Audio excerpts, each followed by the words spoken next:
Dodi Hidayatullah, mantan personil Adam Musik, diduga telah melakukan pelecehan terhadap seorang wanita. Kabar itu menyeruak ketika salah satu akun TikTok, @merarhi, membuka sederet postingan tentang keburukan DH yang disebutnya sahabat Rembayang dan Nata Reza diduga sebagai Dodi Hidayatullah. Akun tersebut menyebut DH telah melakukan pelecehan seksual berkedok ta'aruf pada temannya. Hal itu tentu saja memantik tanda tanya besar dan berbanding terbalik dengan kesolehan yang dipertontonkan di media sosial Dodi. Meski banyaknya hujatan yang menyudutkan dirinya di laman foto berbagi, dengan santai Dodi menjawab tudingan miring tersebut.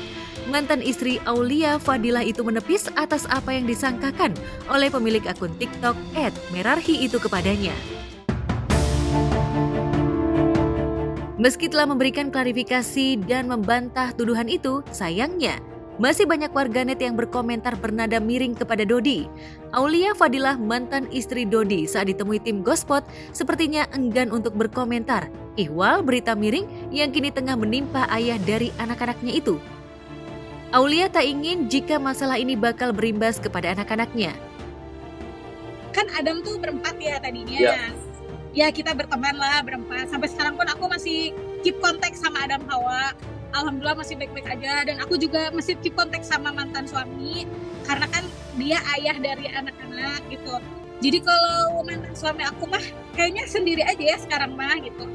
Seperti dulu juga kan sendiri. Kalau dulu sendiri juga sebelum dari Adam juga kan dia sendiri. Nah sekarang jadi sendiri aja. No comment.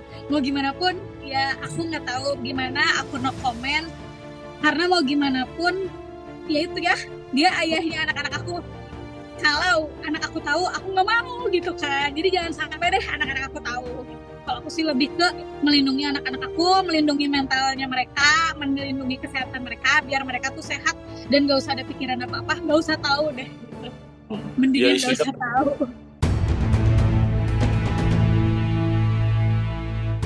Masalah adanya dugaan pelecehan ini sejatinya terdengar ke telinga sahabat karibnya Nata Reza. Lantas seperti apa sosok Dodi sebelum memutuskan untuk berpisah dari Adam Musik? Kalau di mata aku beliau ya orang yang semangat ya, semangat bisa dilihat. Memang beliau semangat sekali untuk mengejar impian beliau. Orangnya juga ya baik lah ya, baik kepada member-member, terus juga peduli lah gitu. Ya doainlah mudah-mudahan dimanapun Kang Dodi berada, apapun jalan yang sudah dipilih hari ini, mudah-mudahan beliau tetap istiqomah, tetap berhasil dan juga tentunya dikelilingi oleh orang-orang yang baik. Aku di Adam dan tentunya member-member yang lain kita sudah tidak bisa untuk berkomentar terkait beliau. Adapun mungkin isu yang beredar sekarang akan lebih bijak, yang menjelaskan sendiri adalah beliau sendiri gitu. Tapi apapun itu tentunya kami mendoakan yang terbaik dan mudah-mudahan teman-teman juga ikut mendoakan, mudah-mudahan hal yang terjadi seperti yang diberitakan ya mudah-mudahan nggak benar. Dan doakan semoga kita semua dilindungi dalam kebaikan itu. Kait internal, saya pribadi dan kami sepakat tidak bisa menyampaikan secara detail. Adapun apa alasannya dan siapa yang keluar dan mengeluarkan, aku pikir nggak ada bedanya. Tapi yang jelas yang perlu kami tegaskan ya hubungan pertemanan ataupun silaturahim insya Allah akan selalu terjaga. Cuman sekarang kita sudah cuma berbeda kendaraan aja gitu. Jadi ya doakan saja yang terbaik buat Adam tentunya dan juga beliau gitu.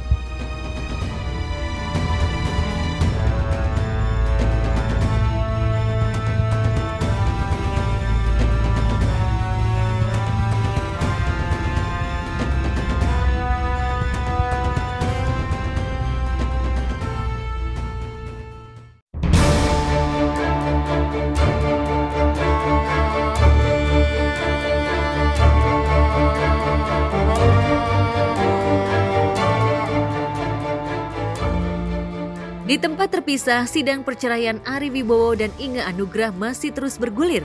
Dan kemarin melalui kuasa hukumnya, Inge menyerahkan berkas kesimpulan dengan beberapa poin. Salah satunya hak perwalian anak kepada Inge. Petrus Bala Pationa berdalih jika Ari tak layak untuk mengambil hak perwalian. Lantas apa yang membuat Inge ngotot mengambil hak perwalian anaknya? Benarkah adanya dugaan kebiasaan buruk Ari yang masih gemar dengan dunia malam jadi alasan kuat Inge untuk mengambil anaknya? Hari ini sidangnya adalah agenda penyerahan kesimpulan dari penggugat dan tergugat.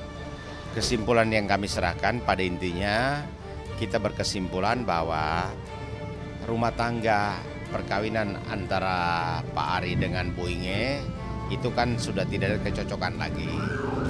Jadi ya jalan terbaik kan bercerai. Tetapi kami dalam kesimpulan juga menyampaikan bahwa akibat hukum dari perceraian itu kan menyangkut perwalian. Karena anak-anak ini masih di bawah umur, kita memohon supaya Bu Inge ditetapkan sebagai wali. Alasannya, kalau dulu Bu Inge itu istilahnya dia pernah bicara di media bahwa kalau anak-anak ikut dia itu dia belum jelas, ya. Oke, jadi kesimpulannya kan kami berkesimpulan bahwa perkawinan antara Pak Ari dengan Bu Inge kan sudah tidak dapat dipertahankan lagi, sehingga kita memohon supaya hakim dalam putusannya mengatakan supaya perkawinan mereka putus karena perceraian. Akibat hukum dari perceraian itu kan menyangkut selalu ada dua hal, harta bersama dan perwalian. Dalam hal perwalian, karena anak-anak ini belum cukup umurnya 13 tahun dan 15 tahun, maka kita memohon supaya Bu Inge ditetapkan sebagai wali. Alasannya, karena Bu Inge kan sekarang sudah punya apartemen, punya penghasilan, ya, sehingga bisa mengurus anak-anak itu. Apalagi dalam keterangan saksi-saksi yang diajukan oleh Pak Ari, yaitu sopirnya yang bernama Pak Tado, maupun asisten rumah tangganya menerangkan kebiasaan Pak Ari itu selalu keluar malam jam 10 dan pulangnya jam 3. Keterangan sopirnya mengatakan bahwa Pak Ari memang tidak mabok, tetapi selalu bau minuman. Jadi kalau orang kebiasaannya pulang rumah jam 3 subuh, kan bagaimana membantu kegiatan anak yang anak-anak bangun sudah 5:30 untuk menyiapkan diri? Kan tidak mungkin. Sementara selama ini tinggal bersama itu memang Bu Inge yang mengurus semua. Pihaknya Inge kan sudah bilang silakan buktikan pengadilan, dan aku rasa sudah kita buktikan dengan saksi, dengan bukti-bukti, dengan surat-surat yang sudah lebih dari cukup, sehingga tinggal tunggu keputusan dari hakim aja.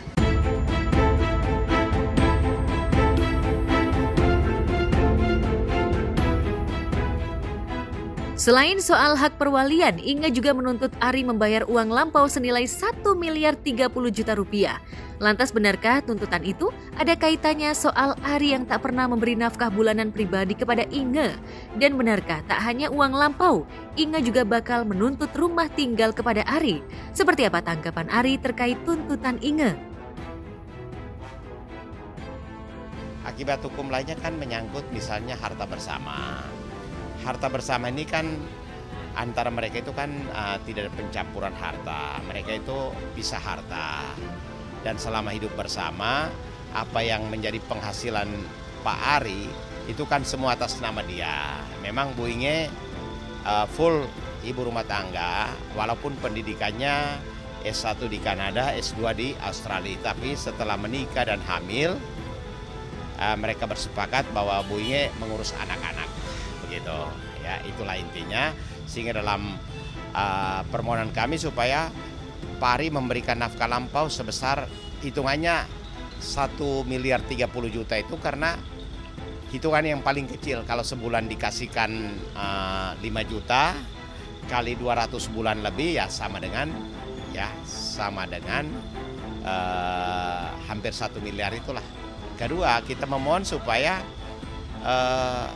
anak-anak itu tetap menjadi tanggung jawab Pak Ari. Tidak seperti yang dia katakan bahwa kalau anak-anak ikut Buinge harus membiayai pendidikan, sekolah, asuransi, kebutuhan sehari-hari. Lah sebagai bapaknya tanggung jawabnya apa? Itu yang kita minta kepada hakim supaya bisa memutuskan ketiga hal itu. Ya.